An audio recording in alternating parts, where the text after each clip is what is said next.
Hello students, welcome. ഇന്നത്തെ നമ്മുടെ സെഷനിൽ നമ്മൾ ടൈം സീരീസ് അനാലിസിസിലെ വെയ്റ്റഡ് മൂവിംഗ് ആവറേജ് മെത്തേഡാണ് നോക്കുന്നത്. കഴിഞ്ഞ വീഡിയോസിൽ നമ്മൾ free hand smooth curve method of semi averages, method of moving average നമ്മൾ കണ്ടു. ഇനി നമുക്ക് മെത്തേഡ് ഓഫ് ലീസ്റ്റ് സ്ക്വയർസ് അടുത്ത വീഡിയോയിൽ നമ്മൾ കാണുന്നതായിരിക്കും. അപ്പോൾ നമുക്ക് നോക്കാം method of weighted moving average. ഈ ബെൽ ഐക്കണിൽ ഞാൻ മെത്തേഡ് ഓഫ് മൂവിംഗ് ആവറേജ് കൊടുക്കുന്നുണ്ട്. ഇൻ കേസ് നിങ്ങൾ ആ വീഡിയോ കണ്ടിട്ടില്ലെങ്കിൽ അത് നിങ്ങൾ കാണണം, കാരണം ഇതൊരു കണ്ടിന്യൂവേഷൻ ആണ്. മെത്തേഡ് ഓഫ് മൂവിംഗ് ആവറേജ് കണ്ടാൽ എങ്കിലേ മാത്രമേ വെയ്റ്റഡ് മൂവിംഗ് ആവറേജ് നിങ്ങൾക്ക് കൃത്യമായിട്ട് മനസ്സിലാവുള്ളൂ. നമുക്ക് ക്വസ്റ്റ്യനിലേക്ക് കിടക്കാം. ക്വസ്റ്റ്യൻ തന്നിരിക്കുന്നത് find the trend for the following series using a 3-year weighted moving average with weight 1, 2 and 1. നമുക്ക് ആദ്യം തന്നെ ഇയേഴ്സ് തന്നിട്ടുണ്ട്, ഇയേഴ്സിന് കറസ്പോണ്ടിങ് ആയിട്ടുള്ള വാല്യൂ തന്നിട്ടുണ്ട്. ഒരു എക്സ്ട്രാ നോട്ടീസും കൂടി തന്നിട്ടുണ്ട്. അത് ഇതിന്റെ വെയ്റ്റ്സ് 1, 2, 1 എന്നുള്ള ഗണത്തിൽ വേണം നമ്മൾ ഇതിന് വെയിറ്റേജ് കൊടുക്കാൻ. അപ്പോൾ നമ്മൾ വെയ്റ്റഡ് മൂവിംഗ് ആവറേജ് മെത്തേഡിൽ കണ്ടതിൽ നിന്ന് കുറച്ച് വ്യത്യാസമുണ്ട് നമ്മളിവിടെ ചെയ്യുമ്പോൾ. മൂവിംഗ് ആവറേജ് മെത്തേഡിൽ നമ്മൾ 3 വർഷത്തെ 3 or 5 നമുക്ക് തന്നിരിക്കുന്ന അനുസരിച്ച് 3 years moving average or 5 years average ആണെന്നുണ്ടെങ്കിൽ നമ്മൾ കറസ്പോണ്ടിംഗ്ലി അത് ഡയറക്ട്ലി ചെയ്തു പോയി. ബട്ട് ഇവിടെ നമ്മൾ അതിന് വെയ്റ്റ്സ് അലോക്കേറ്റ് ചെയ്യുന്നു എന്നുള്ള ചെറിയൊരു വ്യത്യാസം മാത്രമേ ഇതിലുള്ളൂ.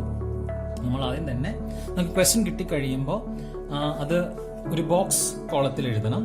സോ ഞാൻ ഇവിടെ അത് എഴുതി വെച്ചിട്ടുണ്ട്. Here I have the years 1 to 7 വരെ നമുക്ക് ക്വസ്റ്റ്യനിൽ തന്നിട്ടുണ്ട്. അതിന് കറസ്പോണ്ടിങ് വാല്യൂസും തന്നിട്ടുണ്ട്. നൗ ക്വസ്റ്റ്യനിൽ തന്നിരിക്കുന്നത് 3-year വെയ്റ്റഡ് മൂവിംഗ് ആവറേജ് ആണ്. നമുക്ക് ചോദ്യം ഒരു പക്ഷെ 3 year ആവാം, 5 year ചോദിക്കാം, 7 year ചോദിക്കാം. എങ്ങനെയായാലും നമ്മളുടെ മെത്തേഡ് സെയിം തന്നെ. സോ നമുക്ക് ആദ്യം തന്നിരിക്കുന്നത് 3-year വെയ്റ്റഡ് മൂവിംഗ് ആവറേജ് ആണ്. So will take the first 3 years. So first one keep it blank.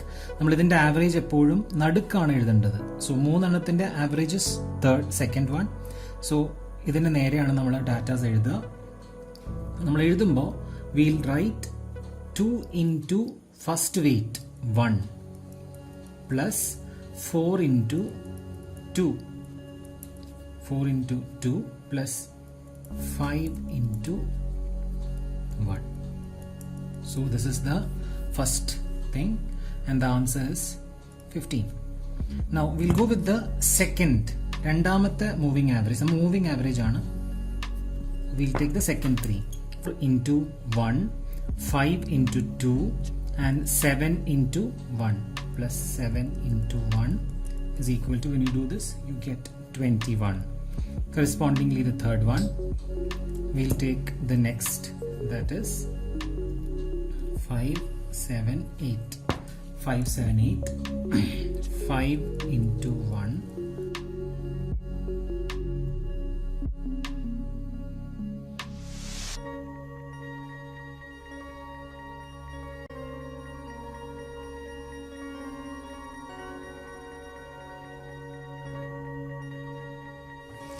Okay, so ഇത്രയും വരെ കഴിഞ്ഞതിന് ശേഷം we'll do this last step.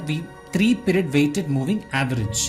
Now നമ്മൾ മൂവിംഗ് ആവറേജ് മെത്തേഡ് കണ്ടപ്പോൾ we did this last step with നമ്മൾ എന്താണോ നമ്മളുടെ ആവറേജ് ഉണ്ടായിരുന്നത് അത് വെച്ചാണ് ചെയ്തിരുന്നത്. ബട്ട് ഇവിടെ നമ്മൾ വെയ്റ്റ്സ് ആണ് നോക്കുന്നത്. Here we have weights and the weights given is 1 to 1. We give the sum of the weights. 1 plus 2 plus 1 is equal to 4. So it becomes like 15 divided by 4 is equal to 3.75. Now 21 divided by 4 is equal to 5.25. 27 divided by 4.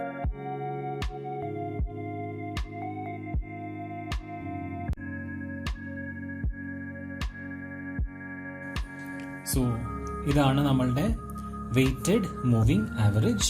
നിങ്ങൾക്ക് ഈ ഒരു simple step മാത്രം ഓർത്താൽ മതി. ഈ weights തരുമ്പോൾ accordingly average allocate ചെയ്യുന്ന ആ ഒരു മെത്തേഡ് മാത്രം ഓർത്ത് കഴിഞ്ഞിട്ട് നമ്മളിവിടെ കിട്ടുന്ന വാല്യൂവിനെ വെയ്റ്റിന്റെ സം കൊണ്ട് ഡിവൈഡ് ചെയ്ത് കഴിഞ്ഞാൽ it is as similar to നിങ്ങളുടെ മൂവിംഗ് ആവറേജ് മെത്തേഡിന് സിമിലർ ആണ്. നിങ്ങൾക്ക് ഈ മെത്തേഡ് എളുപ്പമാണെന്ന് തോന്നുന്നു. എക്സാമിന് വന്നു കഴിഞ്ഞാൽ തീർച്ചയായും നിങ്ങൾ അറ്റംപ്റ്റ് ചെയ്യണം, കാരണം വളരെ സിമ്പിളാണ്. 2-3 പ്രോബ്ലംസ് ഡെഫിനറ്റ്ലി നിങ്ങൾ പ്രാക്ടീസ് ചെയ്ത് നോക്കുക. I hope you understood. Thank you very much.